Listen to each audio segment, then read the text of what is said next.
One cracked piece of iron, roughly the size of a dinner plate, just cut off a corner of London, and it's going to stay that way for another year. Albert Bridge crosses the Thames between Chelsea and Battersea. It opened in 1873, and it's one of only 2 bridges in the whole of London that has never been replaced. The other one is Tower Bridge. Everything else got swapped out, rebuilt, or modernised at some point. Albert Bridge just kept standing through 2 world wars, the Blitz, and well over a century of London traffic it was never actually designed for. It's Grade 2 star listed, which puts it near the top of England's heritage protection system, one small step below the absolute highest tier.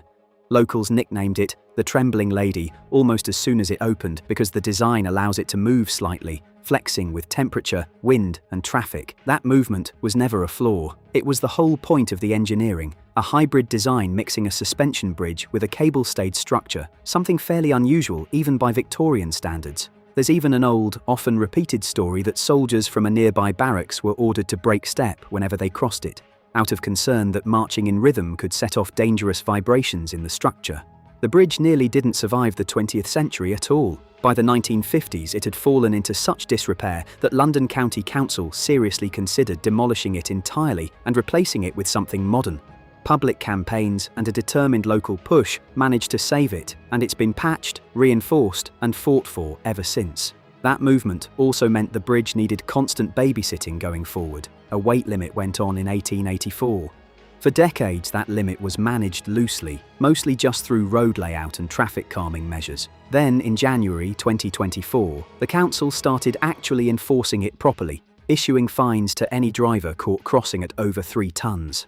In February 2026, a routine inspection found something the council couldn't ignore. A cast iron component at the bridge's northeastern end had cracked. That component supports a joint connecting the bridge's cables, its stays, and its edge girder, essentially one of the points where the whole structure's movement gets absorbed. Inside that joint sits an axle, and that axle had seized up. Once it stopped moving, the way it was designed to, stress built up somewhere it wasn't supposed to, and the iron cracked. The council closed the bridge to vehicles almost immediately. Pedestrians and cyclists were still allowed across. Sensors went up to track the crack in real time, watching for any sign it was getting worse. In late March, after a full investigation, the council made the call. This wasn't a quick fix. Full repair, 12 months of work, £8.5 million. Then, in April, the bridge threw one more surprise. On the 8th, during a spell of unusually warm weather, temperatures hit 25 degrees, and the sensors picked up movement patterns nobody expected. The council closed the bridge entirely, even to walkers and cyclists, just to be safe. 2 days later, engineers confirmed it wasn't a new problem, just heat interacting with the existing crack in a way they hadn't modelled yet. Pedestrians and cyclists got their bridge back. A temporary support prop went in to stabilise the weakened joint, while the real repair work continues. Here's what makes this genuinely worse than it sounds. Albert Bridge didn't break in isolation. Less than 5 miles away, Hammersmith Bridge has been closed to vehicles since April 2019, when a safety assessment found microfractures in the 4 cast iron pedestals holding up the entire suspension structure. Same basic material, same kind of failure. Just an older, deeper version of the exact problem now facing Albert Bridge. It got worse from there. In August 2020, a 5-day heatwave caused one of those fractures to lengthen rapidly, and the council evacuated the bridge entirely, shutting it even to pedestrians and river traffic passing underneath. Out of fear, the whole structure could fail. It is a disgrace. It's like a third world country. It's an absolute disgrace. It's not just inconvenient, it's how do you allow it? It took until July 2021 and a £4 million government contribution just to get pedestrians and cyclists back onto it. Then, in 2024, engineers discovered a second, separate problem. The bridge's hangar bearings had seized completely, stopping the deck from moving as designed and putting dangerous extra strain on the central hangars during cold weather. Emergency crews had to install a bypass system just to keep the structure stable. That closure has now lasted so long, it's outlived multiple governments, several funding promises, and at least one serious proposal to demolish the bridge outright and start over. As recently as July 2026, just weeks before Albert Bridge's own crisis began unfolding, a new report confirmed that Hammersmith's full £300 million restoration plan has been shelved entirely, with council officials stating there's simply no financial option left to fund it. One local MP has publicly warned the bridge might not fully reopen to cars until 2035, 16 years after it first closed. What do you think the chances of this bridge ever reopening? I honestly, if you had to put it in percentage terms, I'd say like optimistically 5%, and that's ever. I'm talking that's within the next 40 years or something. I mean, I do not see it reopening to motorised traffic in my lifetime. Why?